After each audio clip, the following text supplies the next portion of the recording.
Bonjour, aujourd'hui, si Minette me laisse faire, nous allons parler d'un livre qui est vraiment très très chouette. On va détailler un petit peu différents extraits puisque c'est un livre sur les plantes médicinales, donc 55 plantes médicinales dans mon jardin.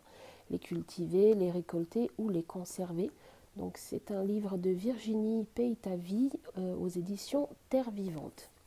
Je vous lis le quatrième de couverture. J'ai vraiment adoré ce livre en fait. Je l'ai récupéré chez ma belle-mère et vraiment il est super super bien. Donc 55 plantes médicinales dans mon jardin. À l'heure où grâce au travail acharné des défenseurs de la phytothérapie, les plantes santé reviennent sur le devant de la scène, quoi de plus pratique que d'avoir sous la main les quelques herbes qui nous permettront de faire face aux maux les plus courants. Ce livre nous emmène à la découverte du jardin médicinal. Celui-ci sera à l'image de la santé du jardinier qui le cultive, car c'est bien de cela qu'il s'agit. Faire pousser sa pharmacie naturelle et personnalisée pour y récolter de quoi fabriquer soi-même les remèdes dont on a besoin, pour lutter contre l'insomnie, soigner la sphère digestive ou respiratoire, améliorer également la circulation veineuse. Après un rappel des bases du jardinage et des particularités de la culture des simples, ainsi que l'on appelait autrefois les plantes médicinales, 55 fiches présentent les plantes les plus couramment utilisées en pharmacopée naturelle, de l'absinthe à la violette, en passant par l'aranica, la guimauve, le millepertuis, la valériane. Chaque fiche détaille les conditions de culture de la plante, semis, plantation, entretien, multiplication, besoins particuliers, calendrier de culture. Au jardin ou sur un balcon, les modalités de sa récolte et de sa conservation, ainsi que les propriétés thérapeutiques et les éventuelles mises en garde à connaître.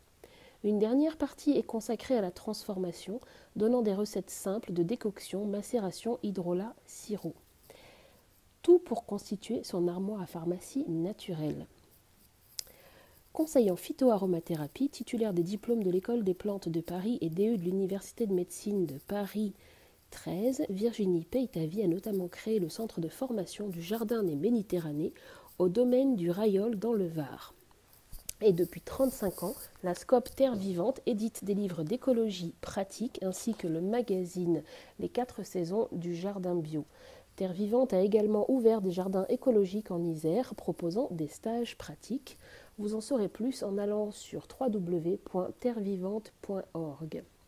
Donc c'est un livre qui coûte 24,90 €. À mon avis, c'est un beau cadeau à faire ou à se faire d'une manière générale, même si vous venez de passer les fêtes. Voilà, voilà. Donc les 55 plantes médicinales dans mon jardin, les cultiver, les récolter, les conserver. Donc je ne vais pas vous les passer toutes, puisque l'idée, en plus, Minette a très très envie d'avoir des câlins. Pousse-toi Minette, arrête.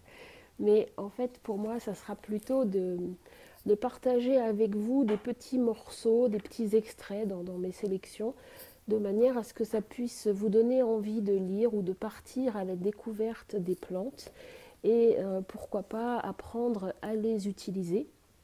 Donc parce que ça peut beaucoup servir. Donc les plantes, vous le savez, ça fait longtemps qu'elles sont utilisées, ça fait longtemps qu'elles sont connues.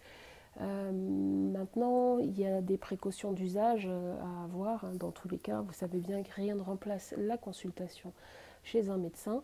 Maintenant, de la préhistoire au laboratoire, au niveau des plantes, il y a quand même eu du temps pour l'observation, pour l'expérimentation, pour l'intuition, pour observer avec l'odorat, le goût et la théorie des signatures comment voir quelques plantes, comment connaître un petit peu les vertus des plantes. D'accord ? Donc on sait par exemple depuis le Moyen-Âge que la mauve amollit le ventre avec son suc vanté et ce dont lui valut le nom qu'elle a porté, ce suc de l'intestin expulse la matière, excite l'utérus et son flux ordinaire. C'est des petits poèmes comme ça en mode mémotechnique. Le fenouil, la graine de fenouil dans le vin détrempé, ranime et excite une âme à l'amour occupé. Du vieillard rajeuni c'est réveiller l'ardeur, du foie et du poumon dissipe la douleur. De la semence encore le salutaire usage, banni de l'intestin le vent qui faisait rage. Autrement dit, si tu avais des flatulences et des ballonnements, le fenouil est ton meilleur ami. Donc, il y a plein de petites choses intéressantes à savoir, mais l'idée, c'est dans toutes ces lectures, en fait, que je vous propose, c'est de procéder un petit peu par infusion, de manière à comprendre un petit peu comment les choses peuvent fonctionner et s'organiser dans un jardin. Ainsi, dit le livre, si l'on se sait fragile des intestins, on aménagera une bonne place aux plantes émollientes comme la mauve et la guimauve. Si l'on est insomniaque, on s'entourera du pavot de Californie, de camomille, d'aspérulodorante, de passiflore, de valériane. J'ajouterai également d'aubépine. Mais avant tout, un jardinier doit avoir à portée de main les plantes qui lui servent à soigner les blessures auxquelles son travail l'expose. Les plaies, coups de soleil, piqûres d'insectes et autres désagréments pourront être traités immédiatement grâce à l'aloès, à la joubarbe, au plantain que l'on trouve partout, à l'aquilée. Ainsi, nos besoins et ceux de notre entourage nous guident dans nos choix. Si l'on considère la multitude de molécules que renferme chaque plante, il serait réducteur de penser qu'un problème correspond à une plante ou vice-versa. L'éventail peut être large pour certains mots et la polyvalence de certaines plantes est un véritable cadeau de la nature, comme on le verra dans les fiches de plantes présentées en seconde partie. Au niveau de la classification thérapeutique des plantes, donc ce livre le reprend très bien et c'est ce que je trouve très intéressant. On va retrouver par exemple les plantes du système digestif, les plantes du système circulatoire, nerveux et respiratoire.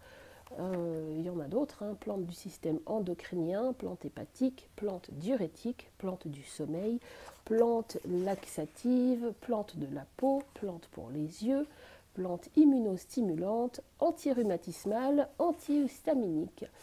Voilà, donc je vous en cite quelques-unes. Au niveau des plantes du système digestif, nous avons l'aspérulodorante, la camomille romaine, la citronnelle, le fenouil, la mélisse, le réglisse ou la verveine odorante.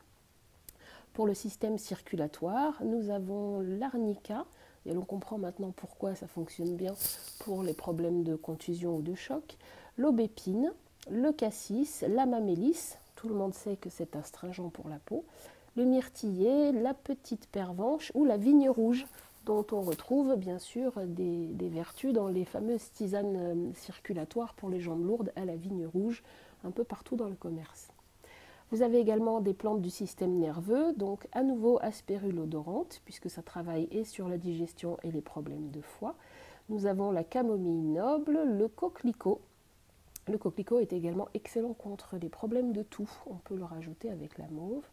La mélisse, le millepertuis, comme chacun sait, l'une des molécules obtenues pour le Prozac, c'est tout simplement Hypericum perforatum, c'est du millepertuis, mais oui, vous ne le saviez pas. Maintenant, vous savez. Donc, on a également pour le système nerveux la valériane ou la verveine odorante.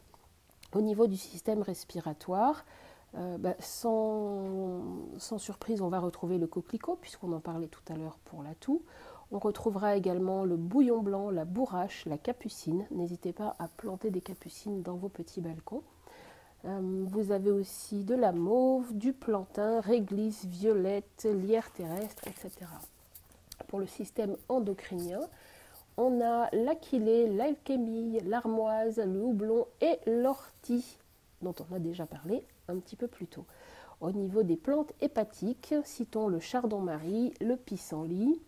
Côté diurétique, nous avons la bruyère, le pissenlit, qui porte bien son nom, la prêle et la reine des prés.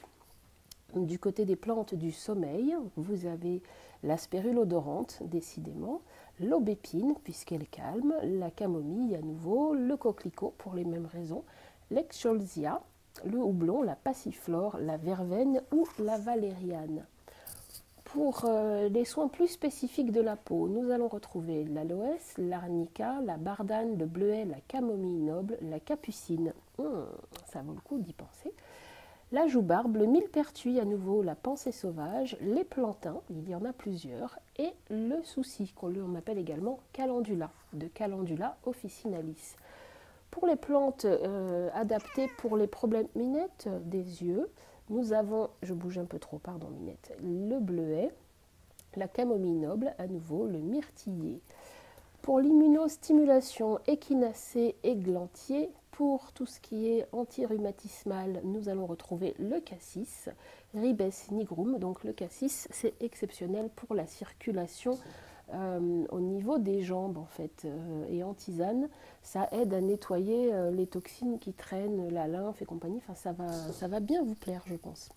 La citronnelle, l'ortie à nouveau, comme je vous ai dit que c'était une plante de nettoyage, la prêle et à nouveau la reine des prés. Pour les antihistaminiques, donc pour limiter les phénomènes allergiques, nous avons le cassis, la nigelle, la famille des plantains. J'ajouterai moi l'estragon. Voilà, alors je ne vais pas tout vous lire, hein, bien sûr, je vais juste en prendre quelques-unes. En plus, ça dépend des sols. Dans ce livre, il y a un tableau qui est vraiment super bien fait puisque vous avez la liste des plantes, la liste des types de sols dans lesquels vous les trouvez. Et ça permet de savoir quels sont les besoins en eau de la plante pour pouvoir les jardiner, avec plein de conseils sur l'organisation du jardin, les bons gestes, la meilleure façon de sélectionner à partir de la graine jusqu'au plant, comment on s'organise, les plantes entre elles, comment on va les associer au jardin. On parle également des maladies des plantes, hein, pour savoir comment gérer les choses au mieux. Et on parle aussi des balcons, de la culture en balcon, de la récolte bien sûr, du séchage évidemment, notamment pour les fleurs de mauve. Moi je les récolte directement après les avoir produites ici et je les fais sécher.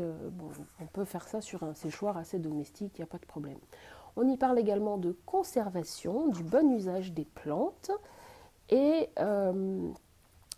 par exemple, au niveau des petits exemples, hein, pour 1 litre d'eau, alors on parle de comment travailler en infusion et décoction, avec des explications pour voir si on travaille plutôt avec des bains, des inhalations, des lotions, et puis bien sûr des recettes. D'accord? Donc ça c'est très intéressant quand une personne a envie d'avoir, par exemple vous avez des recettes pour les plantes de drainage. Par exemple, si je vous dis pour le foie, tout ce qui est plantes cholérétiques et cholagogues, comme le chardon-marie, le boldo, le fumeterre. Pour les reins, les diurétiques, etc. Pour les intestins, on va choisir les laxatifs, on s'en doute. Pour la peau, on va prendre des plantes sudorifiques. Et pour une personne stressée, on va travailler sur du drainage avec du chardon-marie pour le foie, du pissenlit pour les reins et de la mauve pour l'intestin. Et quand la personne est stressée, ça va lui faire du bien à raison de 3 tasses par jour. On peut ensuite faire une tisane plus thérapeutique pour l'entretien avec de l'aspérule odorante, de l'aubépine et du fumeterre qui va combiner une action anti-stress et drainante du foie. Et dans ce cas, c'est 3 tasses par jour pendant 3 semaines. Allez, pour terminer, on va parler de certaines... Alors j'essaye de tourner doucement parce que j'ai Minette sur le bras. Hop. On va parler de quelques plantes. L'arnica, vous connaissez. La spirule, on en a parlé un petit peu. Le bleuet, vous savez que c'est excellent pour les yeux. Dans les choses faciles à trouver, on pourrait parler de la bourrache, tiens. La bourrache, moi j'en produis ici, mais ça se trouve, je pense, ailleurs. Donc, on l'appelle langue de bœuf ou bourrage, d'accord? C'est une plante annuelle qui tient jusqu'à -20 degrés. On récolte les fleurs, on trouve avec des très très belles fleurs bleues qu'on peut également consommer quand elles sont toutes tendres, les feuilles et les fleurs en cuisine. C'est intéressant parce que c'est un petit goût sympa. Donc c'est utilisé pour éliminer les toxiques, c'est fébrifuge, sudorifique, diurétique. Utile également pour ses effets dépuratifs dans tout ce qui est affection de l'appareil rénal. C'est une plante également expectorante, émolliente et antitussive. Donc elle soulage les troubles respiratoires type rhume et bronchite. Ça veut dire que vous pourriez par exemple mettre coquelicot, mauve et bourrache. Pourquoi pas? Il faut savoir également qu'on extrait de l'huile des graines de bourrache et donc elle est complètement hypotoxique et très efficace pour régler les problèmes de syndrome prémenstruel et aussi les affections cutanées. Donc c'est pour ça qu'on l'utilise en externe également. On a parlé de la camomille, mais je pense que vous connaissez. Citons quand même le fait qu'elle est anti-inflammatoire, antioxydante, antispasmodique. Elle a une une forte action sur le système nerveux central, puisqu'elle est tranquillisante et sédative. Quand il y a des troubles digestifs type brûlure d'estomac, nausées, elle peut également bien aider. Enfin, ses propriétés anti-inflammatoires et adoucissantes sont précieuses également en externe dans les affections de type dermato, comme par exemple les gerçures, les ulcérations, y compris sur la bouche en fait. Donc par exemple un bouton de fièvre. Alors avant de parler de la capucine, ouais la capucine c'est pas pour tout de suite mais vous pourriez vraiment profiter pour mettre ça et décorer vos balcons. Donc il y a des vertus antibactériennes, antiseptiques, antifongiques, c'est un cicatrisant en dermatologie. Elle est également employée contre la chute des cheveux, les démangeaisons et les desquamations du cuir chevelu grâce à une action rubéfiante et tonifiante. Voilà. En interne, la capucine, la graine de capucine ou la fleur, elle est mucolytique, expectorante et antitussive. On avait parlé du cactus déjà tout à l'heure. Le chardon-marie est excellent pour les problèmes de foie, ainsi que toutes les plantes amères à consommer, par exemple, comme l'endive, c'est amer, la roquette, c'est amer, eh bien, c'est bon pour le foie. Sachez également que la roquette, paraît-il, est fortement aphrodisiaque. La citronnelle, très bonne anti-inflammatoire pour tout ce qui est douleur musculaire et articulaire. On a déjà parlé du coquelicot qui est adoucissant des muqueuses, qui calme les toux sèches, spasmodiques et favorise l'expectoration. C'est vrai que fut un temps j'avais des toux particulièrement difficiles à gérer et ça m'a aidé énormément à l'époque où j'étais au collège et je toussais au point de devoir sortir de la classe, quoi. Voilà, donc c'est vraiment très sympa comme tisane en rajoutant de la mauve. On en a parlé tout à l'heure. Le fenouil. Qu'est-ce que je pourrais dire pour le fenouil? Il est digestif, carminatif et galactogène. Donc il chasse les gaz du sang, en fait. Il est salutaire pour les troubles fonctionnels digestifs, contre les douleurs d'estomac également, les spasmes, les ballonnements, les éructations et les flatulences. La semence du fenouil, c'est également quelque chose qui peut rentrer dans la composition d'une tisane galactogène avec tout ce qui est angélique, anis vert, carvi ou cône de houblon. C'est intéressant quand il y a une baisse de volume dans le lait maternel en fait.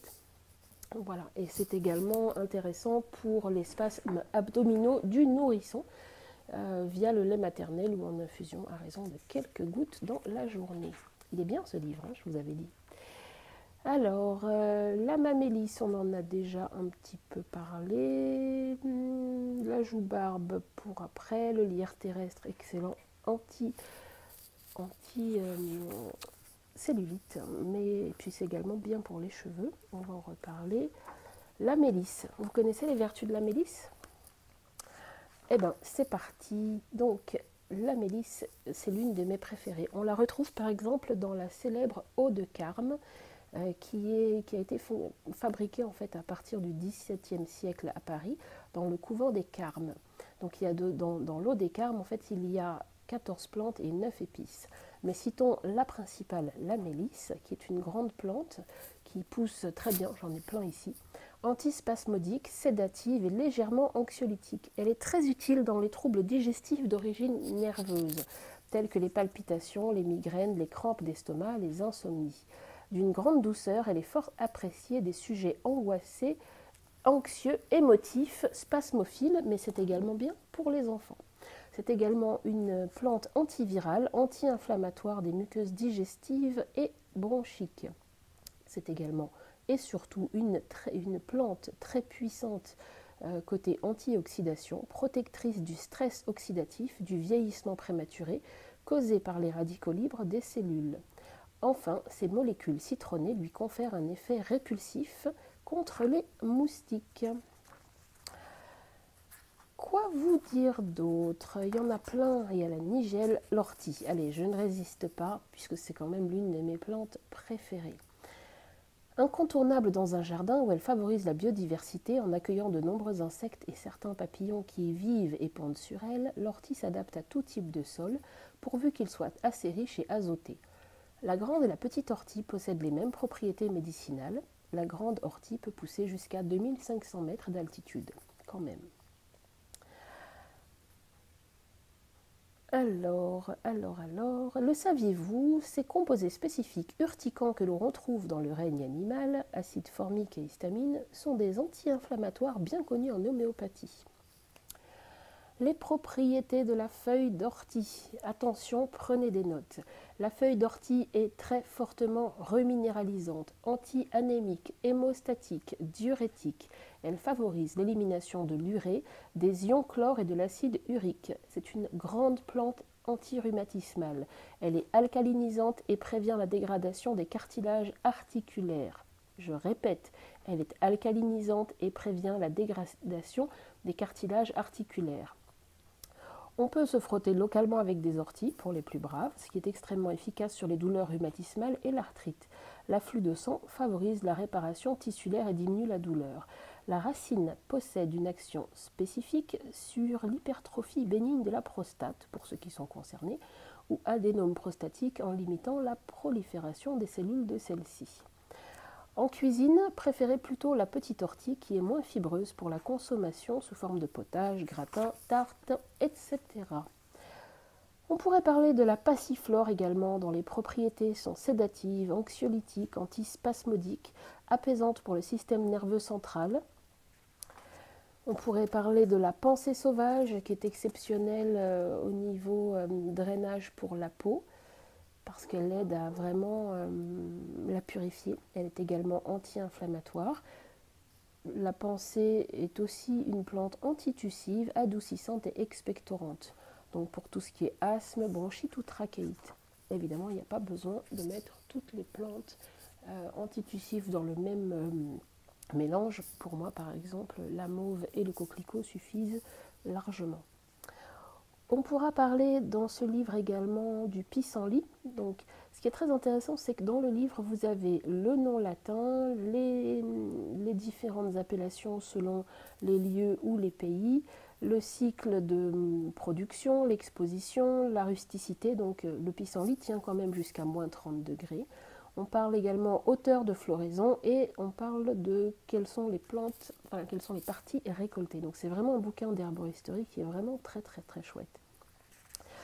Donc les propriétés du pissenlit. Donc c'est la plante de drainage par excellence. Et ça sera pour bientôt là dans le jardin. Donc c'est une plante qui peut être choisie pour l'émonctoire du foie ou du rein.